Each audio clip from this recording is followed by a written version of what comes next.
We're going to go over the intake process as it is now. And some of you are familiar with this that you've done with me, and some of you guys are new, so not so much. So I really like what Terry does when he was like, here, read this so that we don't just drone on. I like that. So I think I'm going to do that. But hey, Bill, can you read this one for me, please? Our objectives are to guide, and that is guide clients into care, monitor the intake documentation to make sure that it's right, there are no mistakes, and it comes back to bite us. Verify, get their insurance verified. That way you have a means to get reimbursed for your involvement, and to assign coaches and clinicians within 48 hours. Yeah. Right. And so I have the overview here, and I'm just going to read this part of it, go over it, and then we have more slides that are going into more depth, but just the overview part of it. But I will go over this part. So coach will reach out to the office manager for Medicaid verifications. So generally that's done by email, because my email is HIPAA compliant. So you can use the full legal name of the client and their date of birth. So if you're going to do anything like that, any verification is definitely over email instead of text. Okay. If client has active coverage, the office manager advises coach and provides the Medicaid number to you guys. Did you say something, Casey? Oh, I heard somebody. I thought it was you said. Office manager will add the new client to the tracking spreadsheet and will track the client throughout the entire process. Coach will add client to therapy notes, send the welcome email, send required documents to the client portal. Client will need to complete the required documents. We obviously want these done as soon as possible. So I do follow up on these often. You'll get a lot of emails if they haven't done it in a couple days. I'm like, hey, can you follow up with your client? If they are non-responsive for two or more weeks, I usually take them off my tracker until they re-engage. And at that time, if they do re-engage, it's super simple just to put them back on. So it's not like they're gone forever. We just don't want it to be stagnant. So you will have lots of little friendly reminders from me, just so you know.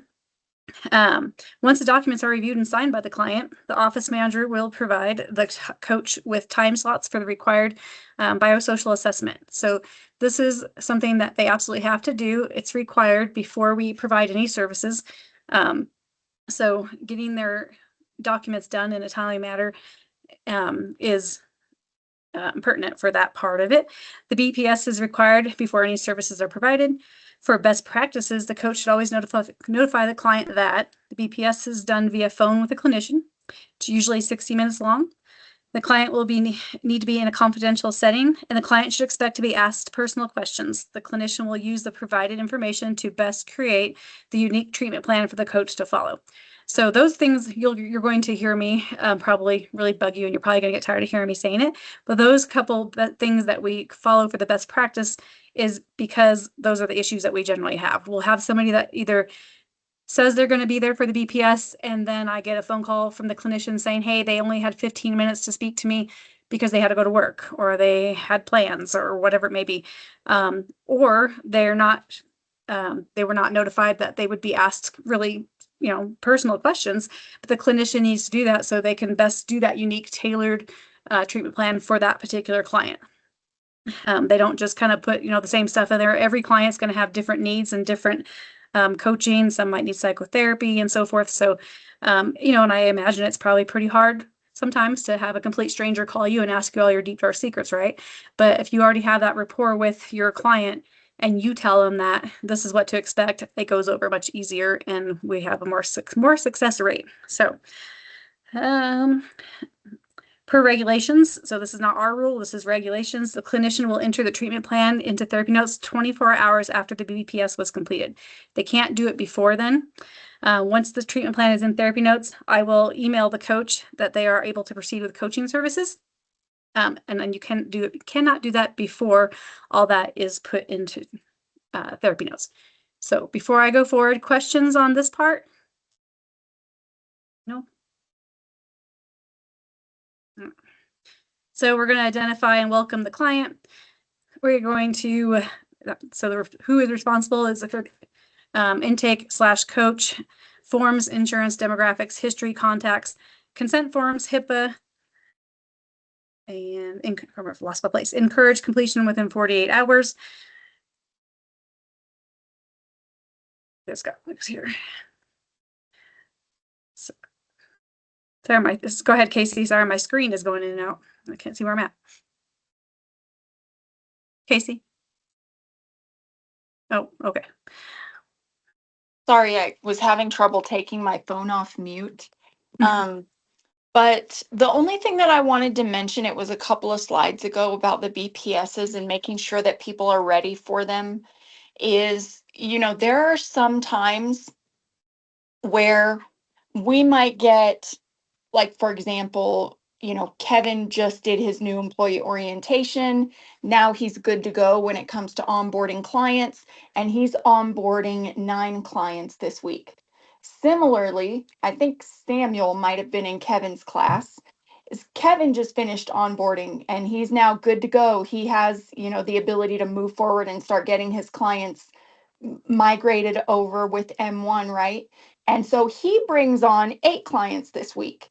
Similarly, right, you might be seeing this happen all over the state, but we could have potentially in 1 week 20 something new intakes, which is not unheard of. It's actually happened repeatedly. And to know that right now there's approximately 15 BPS slots per week with a clinician or a case manager that are available, it makes you really sad to think about the fact that one of these appointments that people are desperately needing and craving in order to get going with their coach and to get support, that they lost out on that appointment and it went to someone who no-showed or didn't make it or wasn't adequately prepared. And now this other person who wanted it really bad and knew what to expect and was ready for it has to wait another 8 days to get their appointment. And so as a coach or a case manager or a clinician, any of us that are really working with clients and helping to set up these initial appointments for assessments, we just want to make sure that they're as prepared as possible, because if they miss it for some reason, their phone's not in service or they forgot about it and needed a little reminder, or it was just a bad time and the slot could go to someone else, I would love to see that slot go to someone else, because I see the emails flooding in from every coach every day, right? You guys might not see them, but me and Bill see them. We see the emails from all 40 coaches saying, please, please help me help my people. I remember one vividly from Cheyenne that made it all the way up to Melvin Lake, please, advocating for her clients to try to get swift, quick help. And, for a lot of these people, sometimes I think that desire to be sober can be a fleeting desire. It could be here today and gone tomorrow. And we have a responsibility to act as quickly as possible so that we can get them the support that they're really craving and needing. Bill? And one thing I wanted to add to that is that we have X number of slots available, like Casey was saying. So what we would do is ask for your patience. We are committed to getting BPSs done and getting people onboarded as quickly as possible. But Stacy sends out an opening, say Tuesday at 2:00, and she leaves that opening for 2 hours so that someone can get back in touch with us and say, I have somebody for that slot. This is the importance of communication. If you don't respond in that open window, someone else is going to get that slot. So if you communicate with us and temper that with patience, we will get you done as quickly as possible. So we ask for your patience and we ask for your communication. Check your emails constantly. All right. And the only reason we started doing kind of it's not really put in stone, but I really try to do the 2-hour window is only because so many times people, and I know you guys are busy and sometimes you're in groups and you're in trainings and you're with your clients, and I 100% understand that. But with the limited amounts of BPS slots that we have per week, I want to get them scheduled, like Casey said, for somebody that really needs it. And if I'm not answered for 8 hours or 24 hours or whatnot, then we're wasting that time slot. And so I see where it could be like, I'm busy, I didn't see it. We just want to just encourage that communication. Check your emails several times a day. Most of the time I'll email you and text you, hey, look at your email. I sent you a time slot. Can you get with your client and so forth. So that's kind of how it is. And, with as many coaches as we have, and literally we have 40 new verifications from last week and this week. So you guys are doing a great job, but that's also going to be a whole lot of time scheduling for BPSs that I'm trying to get for you guys. So just encourage that communication. It's very, very important so that we can help you guys succeed. So go back to where I was, this one. All right, assignment to care team. So responsible, we have case manager, assign clinician for BPS, assign coach, ensure BPS load, 20 hours per week, and notifying, schedule, introduce care team. This one, basically, we're like, Eddie is going to be one of our case managers. We have other clinicians. We do have some interns that are actually getting some training this week on how to do BPSs. So that's encouraging, because then we're going to have even more time slots available and it won't be as tight. Anybody have any questions so far on how that's going to work?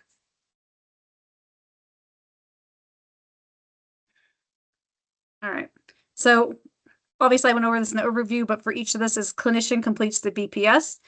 They draft the treatment plan, diagnose goals, frequency, referrals, no ongoing sessions until BPS is active and billable, upload, plan, and notify team. So this is just exactly what I said. You guys are going to get with your client and ask them when I send you those time slots if they can do it. We confirm them.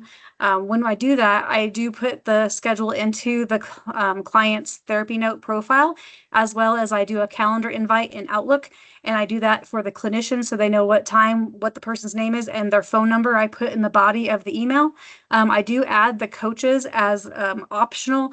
And that's only for you to know, as to get a reminder that, hey, in 15 minutes, they're going to have a BPS at 5 o'clock. You won't be on the call. You don't have to even accept the invite. It's truly just an extra reminder. A lot of time I will also email you and ask you like an hour before, hey, can you get with your client, remind them? And I also will say, hey, can you also make sure that their phone number is in service and correct in therapy notes? Because I definitely noticed that people change their phone numbers a lot, or they only can have a call on Wi-Fi. So they need to be somewhere where, there's Wi-Fi available.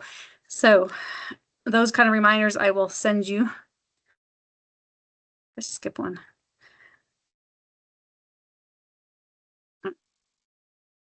So coach invoicing, you submit your invoice weekly by Friday, 5 p.m. Include session notes, group notes, case management.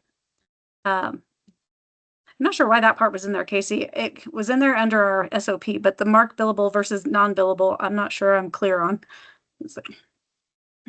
There are just a couple of things, not many, but like we do some trainings, we do some, yeah, pretty much just Okay. trainings. Okay, I just want to make sure I was understanding that so I can say.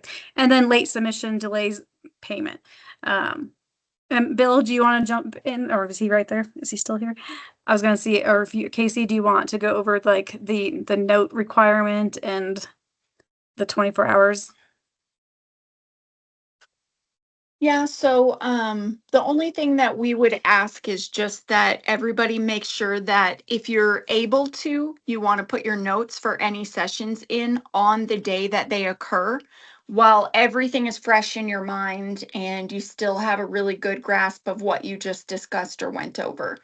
If you don't have time to do your notes same day, the only thing that we ask as a backup is that you do your notes the day after the session and no later. And this is requested for 2 reasons.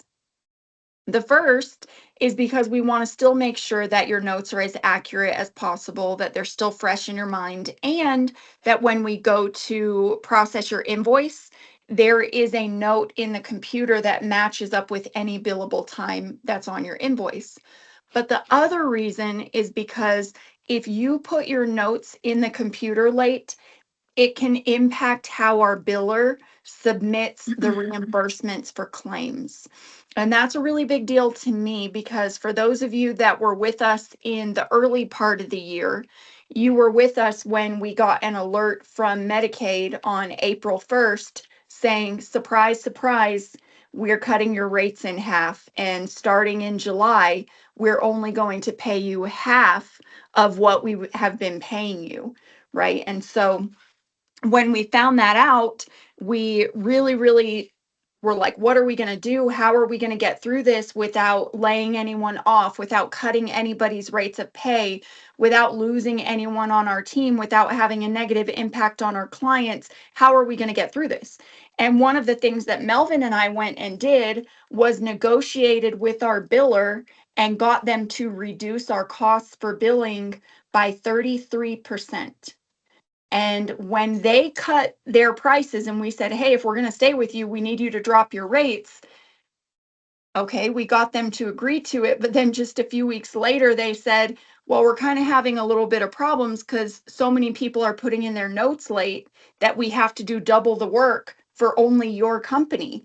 And so we can't give you this discount and then still charge you less than what we're charging other people. And so it kind of helps us to maintain our rates for billers. And for me internally, you know, it's just helps with budget management because I'm looking at the big picture of what does everything cost that's required for us to keep going and trying to save money in that area so that we can keep the pay, you know, in a solid place for our team. Thank you, Casey. All right. So follow-up protocol, 48-hour client check-in, 1-week engagement review. A lot of this is just going to be my follow-up that I go over case management reviews every 3 to 6 months. Some of your clients are going to need psychotherapy or will be suggested to do so. Some of them won't, and they'll only have coaching sessions. So that'll just differ by client.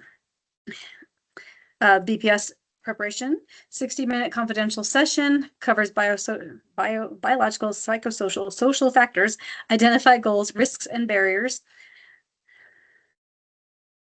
documentation requirements, complete service record, assessments, consents, notes, and those aren't probably applicable right now, and discharge documentation. If there is a client that does no longer want services, or if there's a client that had their insurance changed and we don't take it, if there is a, let's see what else would there be for, if they've changed, sometimes for some reason, Medicaid will decide, or their caseworker, depending on what they qualify for financially and so forth, they will have Medicaid and then they'll have their Medicaid taken away and they have Medicare as primary. And in those cases, we cannot provide services at this time. We have applied for our Medicare application, but we do not have it yet. So in those cases, I will do a termination note. We used to let the coach do the termination note, but it doesn't take them out of our active screen unless I do it as an admin. So going forward, anytime we need to do a termination note, whether it be non-engaged client, insurance change, no coverage, whatever it may be, I will go ahead and communicate with you and let you know that I'm putting that in. And that is because if they stay active in the therapy notes, it costs us $65 a month per person that's not active. And so if they're not truly active, we need to do those. So assessment within 7 days, treatment plan within 10 days. We're talking about from the start of when you guys ask for verification. These are our goals here. So SMART goals, client-centered, updated every 30 days. All of this is going to differ depending whether they're having additional case management or just coaching services. Casey, am I missing anything on there? What do you think? No, our long-term goal as a company is to be able to onboard someone and get them from getting onboarded into therapy notes, getting their BPS, and getting their treatment plan done within 2 to 3 business days. And so just so you guys are aware, in the background, we are seeing that we could potentially be getting anywhere between 20 to 40 intakes in a 7 to 10 day period, right? And this isn't the first time that it's happened. It's happened a number of times in recent months. And so for that reason, that's why we are looking at bringing on more interns and clinical support And then also amping up our case manager team who can also assist with assessments and development of treatment plans so that we can make sure to support you and get you supporting your clients with a quicker turnaround. You know, this says 10 days, but that's not our real goal. Our real goal is 48 hours. Our secondary goal is 3 days. And then this is just kind of like what we're doing right now, but it's not our dream. And we're constantly trying to improve this. Yeah, it's kind of the standard in the industry, I guess, is those numbers. But yes, we definitely want to do better than that. And then as we get these interns and case management, we're going to get just even better and quicker and get these numbers down for sure. So that is definitely our goal. And appreciate your patience while we do that. And again, encourage the communication so that we're all on the same page. Anybody have any questions before we end this one?